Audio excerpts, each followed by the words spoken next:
programa Opinião de hoje vai falar sobre o Desafio Sebrae. Este projeto, que tem mais de 10 anos, procura desenvolver empreendedorismo nos jovens. Nós estamos vivendo uma época em que os jovens, a chamada geração Y, é muito criticada. Primeiro por não ter foco e não ter projeto, muitas vezes por não gostar de hierarquia. Como entender esta geração? Eu vou conversar sobre esse tema com a consultora do Sebrae. Ela também é gestora de projetos de empreendedorismo do Sebrae. Eu vou conversar com Vânia Paula Claus. Vânia, bem-vinda à Opinião.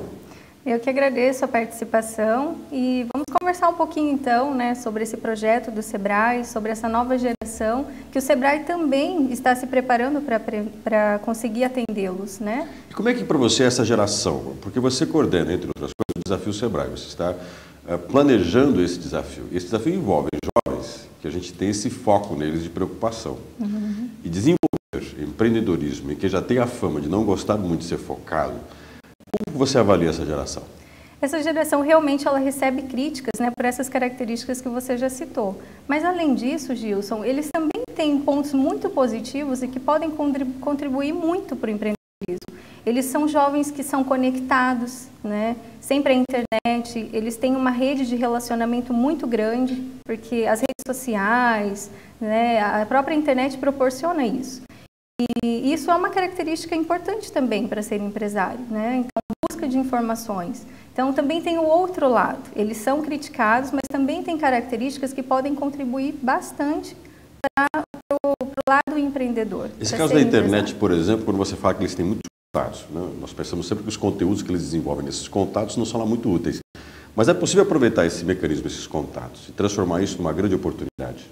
Exatamente, Essa busca, também muitos que realmente buscam informações não tão relevantes. Mas há uma pesquisa, que até o próprio Sebrae apresenta, que 2/3 dos jovens que fazem universidade no sul do país são empresários ou estão buscando ser empresários.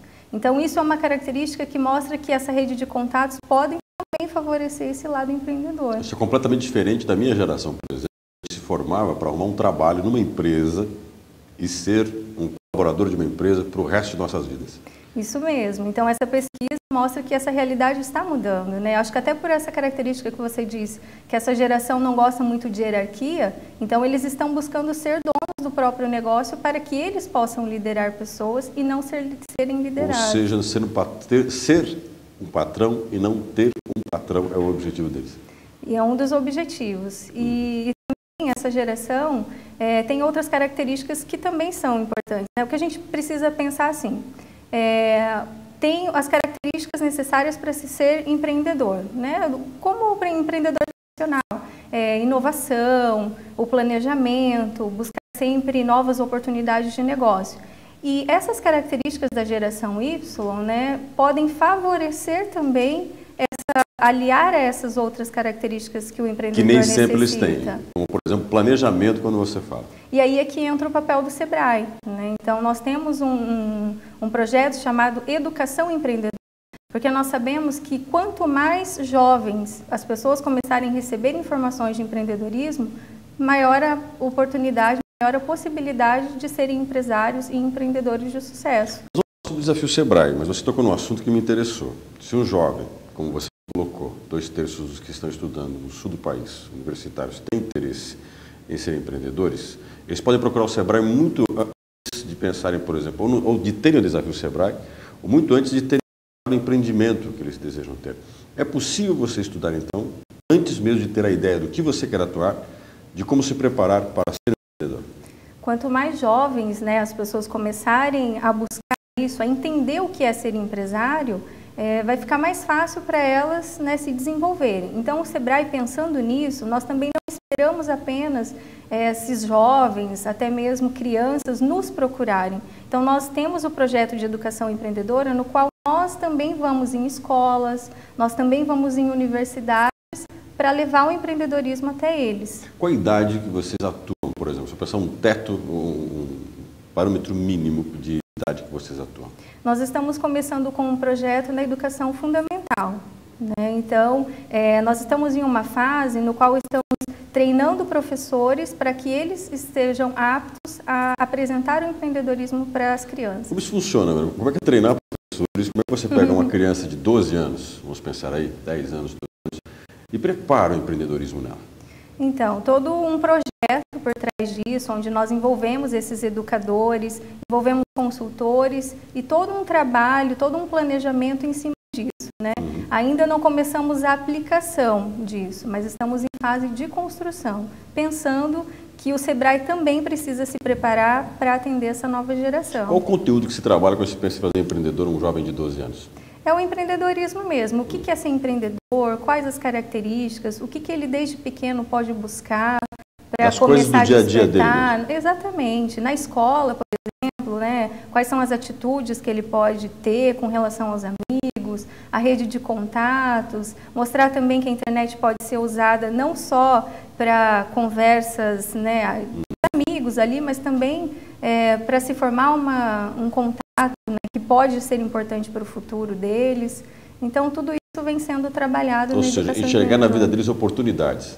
Exatamente. Desde ali da escola mesmo, né, a gente vê crianças que já têm algum perfil até de vendas, já é mais comercial, para que eles consigam refletir também sobre as características que eles têm e visualizar que eles também têm a oportunidade de, no futuro, serem empresários. Vocês pensam em mexer com a família? Porque você pensa na escola, você pensa também na família. Famílias de empreendedores, dependendo de como você é um empreendedor, tem outro dilema que é a chamada empresa familiar, de você poder fazer do filho um gestor, quando o pai é um gestor. O ambiente familiar também poderia ser um ambiente importante para você criar esse espírito de empreendedor no filho? Isso também pode ser incluído no planejamento, né? Mas aí nós estamos pensando do lado contrário, né? Muitas vezes a gente começa a trabalhar com os adultos para chegar nas crianças, e agora o que a gente quer fazer é o contrário.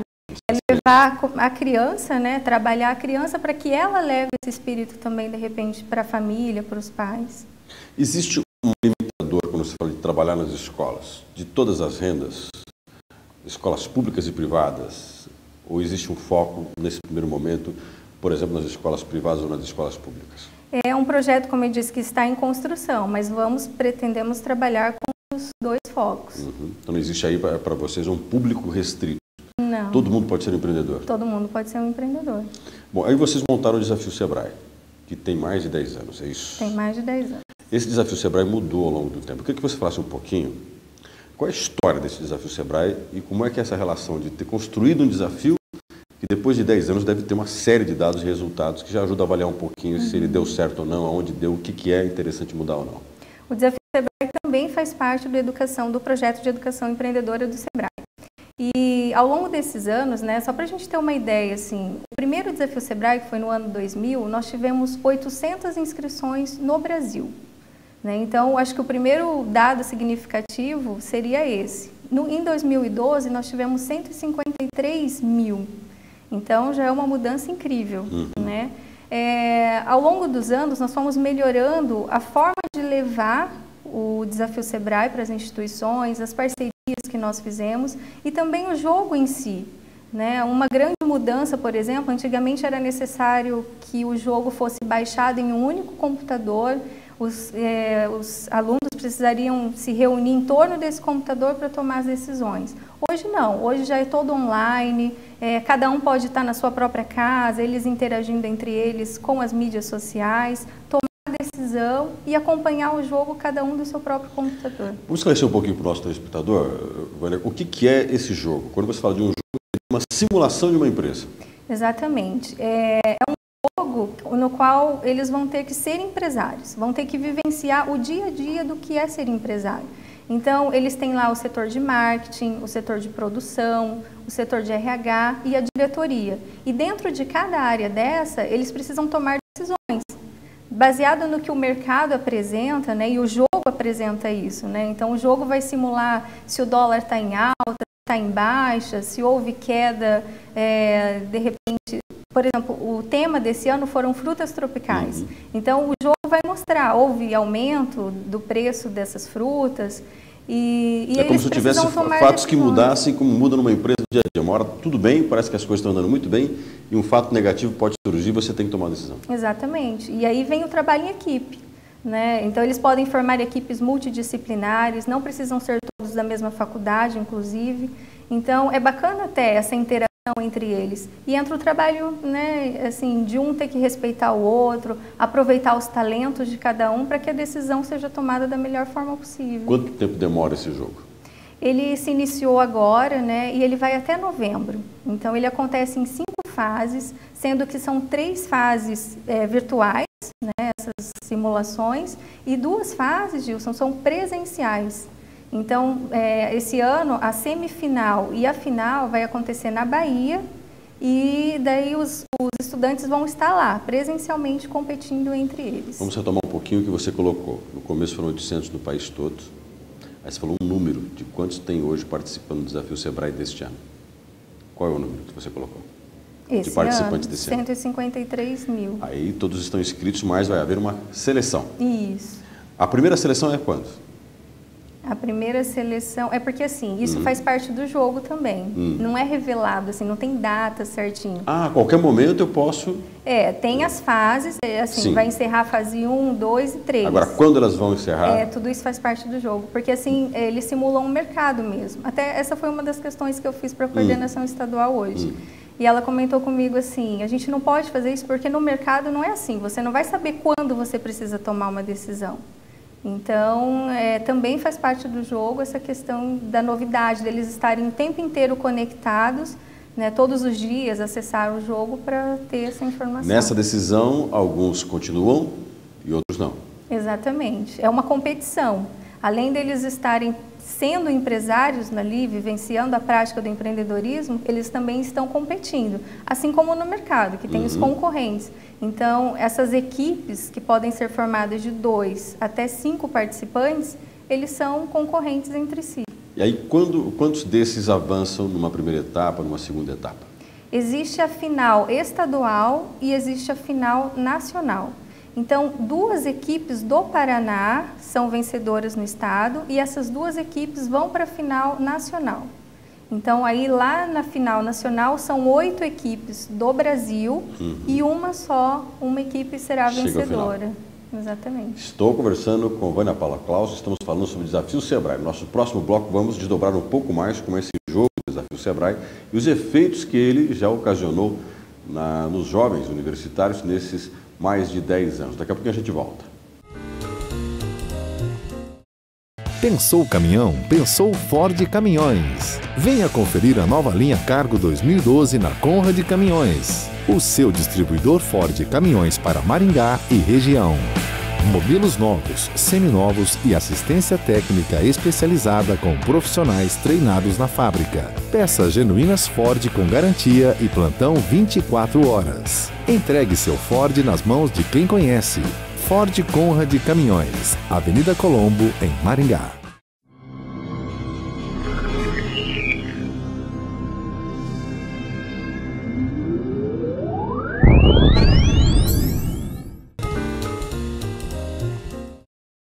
O Opinião de hoje está conversando com a Ana Paula Claus, ela é consultora do Sebrae, também é gestora de projetos de empreendedorismo do Sebrae, e nós estamos falando sobre o Desafio Sebrae.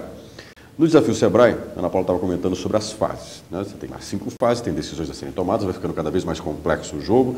Uma parte dessas fases ainda é através da rede, no computador, na internet, uma outra parte dela é presencial. Quando chega no presencial, quantos ficam na final? São 8 equipes do Brasil. Né? E aí você reúne na Bahia, como você falou. Esse ano vai ser na Bahia. Então, presencialmente, assim como na internet surgem assim, informações do mercado, onde eles têm que tomar as decisões, lá vai ser presencialmente. Então, eles vão se reunir, avaliar todo o mercado, né, todo o contexto, e aí vão tomar a decisão. Quanto tempo demora esse presencial? É contínuo? Ou seja, você falou que as 2 últimas fases são presenciais. Se fica nas 2 últimas fases lá até terminar? Exatamente. Só que elas acontecem num curto espaço de tempo. Quanto tempo? São 2 dias de jogo, né, presencialmente. Vânia, quando você falou que tem desafios, né, o momento do desafio vai ser presencial, você tem 2 dias na Bahia onde vão ser definidos os vencedores. Vamos pegar aquilo que eu acho que todo mundo está curioso para saber. O que se ganha? Né? Qual é a premiação, por exemplo, desse ano? Bom, além de toda essa experiência de vivenciar o empreendedorismo, né, claro que também os prêmios chamam a atenção. Quem vencer no estado, né, as 2 campeãs do estado, ganham todas as despesas para ir até a Bahia, né? Além disso, também ganham um iPhone, cada um da equipe. E também o professor, né, que orientou essa equipe também ganha o direito de ir junto lá na final. Então tem um professor que orienta a equipe. Quando eles Qual é a participação dele na orientação? Ele chega a ser um gestor dessa empresa ou não? Qual é a função dele? A função dele não é tomar decisão junto, mas sim, assim como o professor mesmo, esclarecer algumas dúvidas, né? Orientar a equipe, não é participar da decisão, mas sim orientar com relação a marketing, produção, para que eles tenham subsídios para tomar decisão. É uma espécie de um conselheiro dessa empresa virtual. Um conselheiro, poderíamos usar essa palavra. Ele iria aconselhar, mostrar alguns caminhos, mas a decisão em si é recomendável que seja pela equipe. Bom, você falou dos prêmios do Estado. Quem for o vencedor nacional do desafio? Aí, o vencedor, ele ganha uma viagem internacional a um centro de empreendedorismo. Eles também ganham um iPad, cada membro da equipe, e além disso, a equipe vencedora também ganha uma pós-graduação da FGV, da Fundação Getúlio Vargas. E também existe a final, né, nacional e existe a final internacional. Então, além dessa viagem que eles fazem para o exterior, o vencedor também vai competir com vários países da América Latina. Então, o SEBRAE, que é uma instituição tipicamente brasileira, ela está sintonizada com outras instituições que cumprem o mesmo papel em outros países. Exatamente. E aí é escolhido um país, né, aqui da América Latina para acontecer a final. Este ano ainda está sendo discutido, né, mas provavelmente não será no Brasil. Então, a equipe também ganha mais uma viagem. Caso vença essa fase, vai também conhecer um outro país. Exatamente. Bom, nós falamos um pouco sobre esse desafio, mas o que ele traz para o currículo de quem participa dele? Vocês têm mais de 10 anos de Desafio Sebrae. É possível monitorar o destino desses vencedores? Claro que você não vai monitorar o destino de todo mundo que participou, mas os vencedores fica mais fácil monitorar. É possível saber para onde se destinam essas pessoas, as vitórias que eles fazem? Ou tem algum caso de sucesso desses vencedores?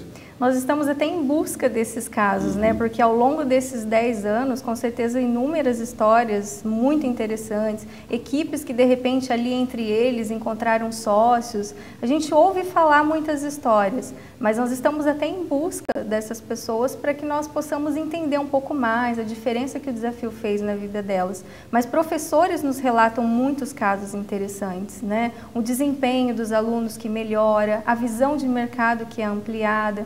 Então, esse contato com as instituições nos mostra uma grande evolução dos alunos que participam. E falando até em benefícios, né, que a gente seguindo essa linha, eles também ganham um certificado por ter participado. Então, tudo isso também acrescenta no currículo deles. Você rompe, inclusive, com a cultura que o Brasil tem, de, como nós estávamos conversando um pouco no primeiro bloco, e até tenho que confessar na minha geração, de que nós temos a ideia de permanecer sempre no mesmo lugar e nós tínhamos um medo muito grande de mudanças. E pelo que você coloca, o desafio Sebrae e esse treinamento que o Sebrae procura fazer de empreendedorismo com os jovens é perder o medo. E essa é uma característica dessa nova geração, por isso que também é um lado que pode auxiliá-los ao empreendedorismo, né? Eles não têm medo, é uma geração que né, vai em frente, corre atrás e até os riscos muitas vezes até acabam não sendo tão calculados, mas é uma geração que não tem medo. O que você teria que fazer então é moldá-los um pouco mais para ter responsabilidade sobre suas decisões, mas nunca deixar de ter coragem para decidir. O jogo pode mostrar isso para eles, né? Porque baseado nas decisões que eles tomam, eles conseguem avaliar. Então, eles têm os indicadores dentro do jogo que vai mostrar o resultado de cada decisão. Então, de repente, se eles foram muito audaciosos e mostraram não ter medo da decisão, isso também vai mostrar para eles que muitas vezes, em algumas decisões, é preciso ter cautela. E esse é o espírito do jogo mesmo, é mostrar a realidade, o dia a dia e também despertar nesses jovens o interesse de procurar o Sebrae também, outros cursos, outros treinamentos para se aperfeiçoar ainda mais. Tem algumas características que eles identificam que falta para serem empresários, então o Sebrae também, né, está disponível com treinamentos, consultorias, capacitações para desenvolver esse outro perfil. Quando você é colocado numa entrevista que a Ana me deu à CBN sobre um dado curioso. Quando você fala do desafio Sebrae, você pensa, bom, ou é aluno de economia, ou é aluno de administração e marketing. Vamos pensar que é até um aluno de publicidade, ou de contabilidade, das áreas socioeconômicas, mas não é esse só o aluno que procura o desafio Sebrae. O Desafio Sebrae, inclusive, é para pessoas que estão abraçando uma carreira que aparentemente não tem nada a ver com o empreendedorismo. É até um dado bem interessante, quase 50%, em torno de 48%, 49%, são da área de humanas.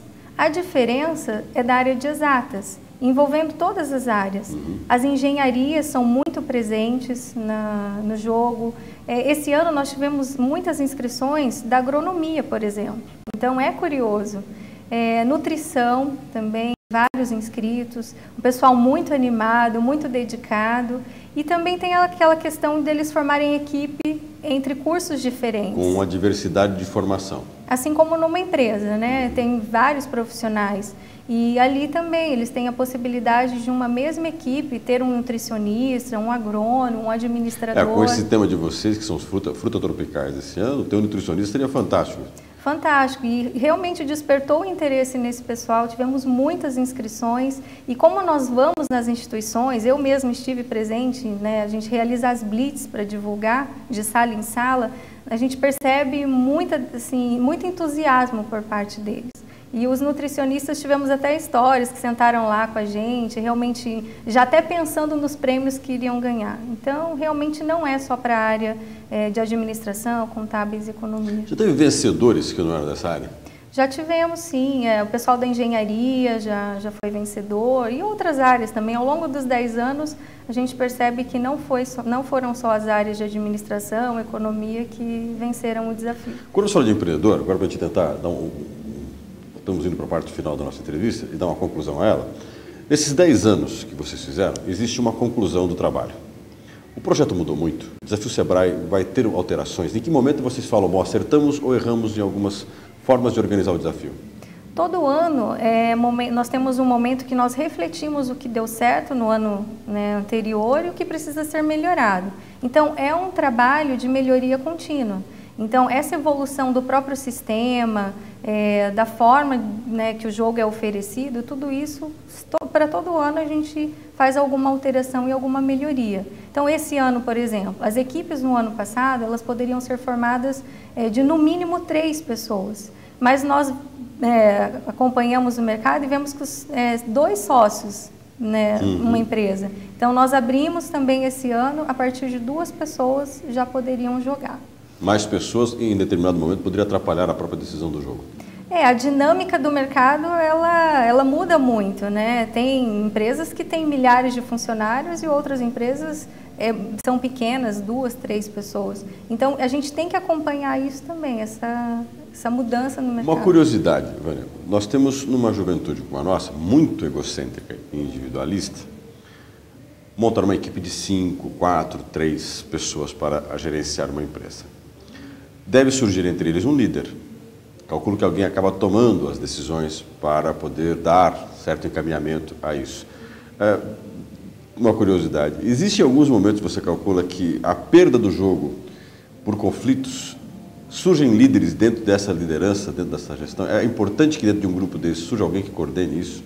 É natural e até a gente recomenda que entre eles exista um líder, que é quem vai marcar as reuniões, né? Sempre tem aquele que se destaca um pouco mais e que tem um pouco mais habilidade em lidar com pessoas. Mas com certeza, assim como no